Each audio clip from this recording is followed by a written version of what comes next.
Everyone, দেখতেই পাচ্ছেন আমি জিঞ্জিয়া প্রাসাদের ভিতরে এসে পড়েছি এবং এটা এলাকার নামে বলা হচ্ছে হাউলি নগরা। দ্যাটস ওয়াই সহজে কেউ খুঁজে পায় না, বিকজ সবাই নগরা নামেই চিনে। তো আমার কিছু দেখতে পাচ্ছেন অনেক অনেক বছর আগের, প্রায় হাজার হাজার বছর আগের হবে এটা। তো এটা হচ্ছে জিঞ্জিরা প্রাসাদের উপরের দিক, এটা সহজে কেউ দেখতে পারে না।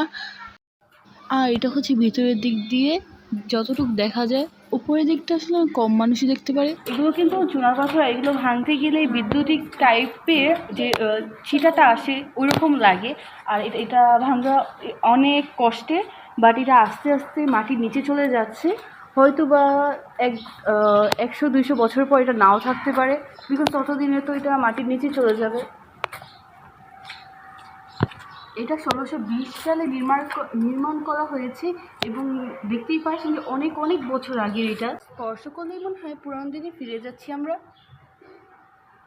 দেখালাম জিঞ্জিয়া প্রাসাদকে এবং আমার সেকেন্ড পার্টে যাবো আমার ভিতরে, এবং তখন আপনাদেরকে দেখাবো যে ভিতরে কী কী আছে এবং আগের দিনে কী কী আছে এটার ভিতরে।